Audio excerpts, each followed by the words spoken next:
हाँ जी बाबे की हाल आस करदा ठीक होवे। मैं खड़ा सी पिंड चोरमार।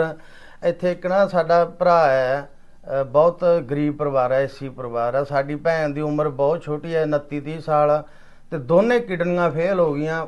ਪਰਿਵਾਰ ਇਲਾਜ ਨਹੀਂ ਕਰਾ ਸਕਦਾ ਤੇ ਡਾਇਲਿਸਿਸ ਕਰਾ ਰਹੇ ਆ, ਪਰ ਉਹ ਪੱਕਾ ਇਲਾਜ ਨਹੀਂ। ਇਹਨਾਂ ਦੀ ਮਾਤਾ ਇਹਨਾਂ ਨੂੰ ਕਿਡਨੀ ਡੋਨੇਟ ਕਰਨ ਲਈ ਤਿਆਰ ਨੇ, ਪਰ ਖਰਚਾ ਬਹੁਤ ਜ਼ਿਆਦਾ, 4.5 ਲੱਖ ਰੁਪਇਆ ਡਾਕਟਰ ਨੇ ਕਿਹਾ। ਪਰਿਵਾਰ ਕੋਲੇ ਜਿਹੜਾ ਕੋਈ ਸੀਗਾ ਲਾਤਾ ਜਿੰਨਾ ਤੇ ਇਸ ਦੁਨੀਆ ਦੇ ਵਿੱਚ ਬਹੁਤ ਵੱਡੇ ਵੱਡੇ ਦਾਨੀ ਪਏ ਆ ਤੇ ਲੋੜਵੰਦ ਵੀ ਬਹੁਤ ਪਏ ਆ।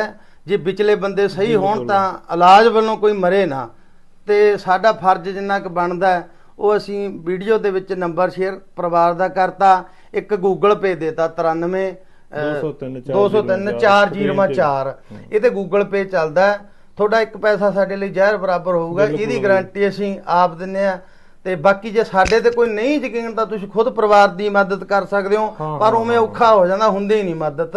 ਸੋ ਪਰਿਵਾਰ ਭੈਣ ਦਾ ਉਮਰ ਬਹੁਤ ਛੋਟੀ, ਬੱਚੇ ਬਹੁਤ ਛੋਟੇ ਆ, ਤੇ ਤੁਸੀਂ ਜੇ ਜਿੰਨੇ ਕੁ ਜੋਗੇ ਹੈਗੇ ਕਰਿਓ। ਜੇ ਤੁਸੀਂ ਇਹ ਨਹੀਂ ਕਰ ਸਕਦੇ ਤਾਂ ਵੀਡੀਓ ਸ਼ੇਅਰ ਕਰ ਦਿਓ। ਇੱਕ ਚੀਜ਼ ਜ਼ਰੂਰ ਕਰਿਓ, ਤੁਹਾਡਾ ਹਿੱਸਾ ਪੈ ਜਾਊਗਾ। ਵੀਡੀਓ ਸ਼ੇਅਰ ਕਰਨ ਨਾਲ ਹੀ ਹਿੱਸਾ ਪੈ ਜਾਊ, ਕਿਉਂਕਿ ਕਿਸੇ ਦਾਨੀ ਕੋਲੇ ਪਹੁੰਚ ਜੂ। ਵੀਡੀਓ ਸ਼ੇਅਰ ਵਾਲੀ ਪਤਾ ਨਹੀਂ ਕਿੰਨੇ ਲੋਕਾਂ ਕੋਲ ਜਾਣੀ। ਅਗਲੀ ਗੱਲ ਵੀ ਇਹ ਹੈ ਵੀ ਜੇ ਸਾਨੂੰ ਮਾਇਆ ਜਿੰਨੀ ਚਾਹੀਦੀ ਹੈ 4.5 ਲੱਖ ਮਿਲ ਗਈ, ਅਸੀਂ ਇਹ ਨਹੀਂ ਆ ਵੀ ਵੀਡੀਓ ਚੱਲੀ ਜਾਊਗੀ। ਵੀਡੀਓ ਇਹਨੂੰ ਡਿਲੀਟ ਕਰਕੇ ਨਵੀਂ ਸ਼ੁਕਰਾਨੇ ਦੀ ਤੁਹਾਡੇ ਪਾਵਾਂਗੇ ਵੀ ਭਾਈ ਤੁਸੀਂ ਮਾਇਆ ਜਿੰਨੀ ਲੋੜ ਸੀ ਸਾਨੂੰ ਭੇਜਤੀ।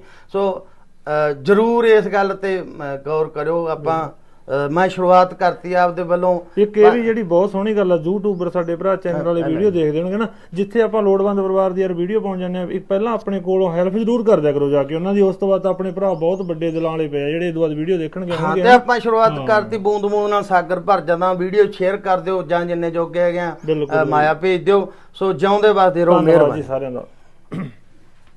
ਸਹੀ ਹੈ ਬਈ।